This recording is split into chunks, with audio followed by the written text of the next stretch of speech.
So this is also like a story about how not to do things as a researcher. So in my first postdoc position, I wanted to do something important, right? In my PhD I did stuff, but I didn't feel like that was important. I wanted to be important. So I went to a conference, the most important conference in quantum information, which is quantum information processing. It was held in the original Perimeter building in Canada that year that I went. And I went to all the talks by all the important people. And then I listened to what they thought was the most important problem.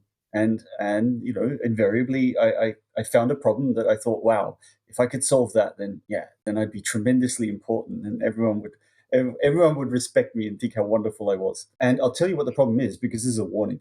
It's to find a quantum algorithm to find the closest vector in an integer lattice to the origin. So this sounds easy, but it's incredibly difficult if you have a bad basis for your integer lattice. And it's very important for cryptography reasons. So if you could crack this problem, then you can crack with a quantum computer some post-quantum cryptographic schemes. So it's highly relevant even to this day. And okay, this is the problem. I'm going to solve this, and I've got a postdoc. I've got a 2-year postdoc. I can spend some time doing this. And so I did the whole. I lived and breathed it. I woke up. I read all the books on this problem.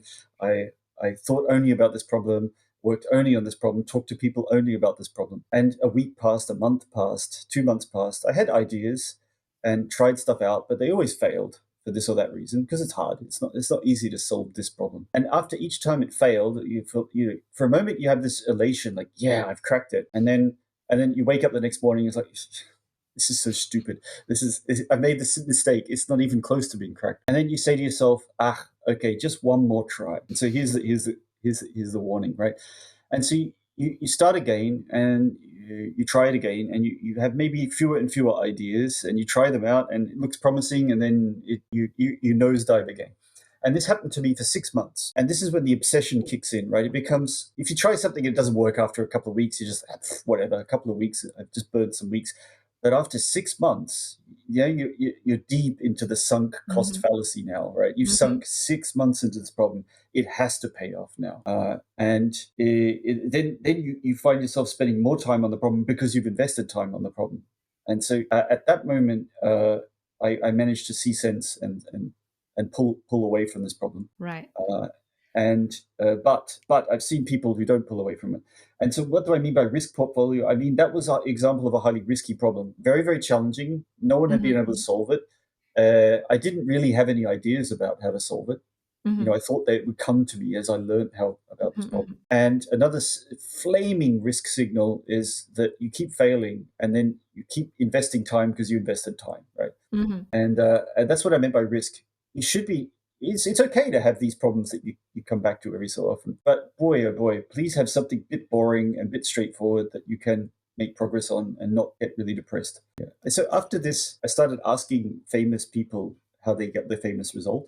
You hear how sort of mostly it's not the sexy Feynman bro version. It's this relatively real anecdote. Like I can't remember Pete Shaw's anecdote so well, but it was like, he said something like, I knew that it should be possible, and I just tried a bunch of things, and then it didn't work, and then I waited a while, and then I tried a different thing, and it didn't work, and he was like, this is desperately unsexy.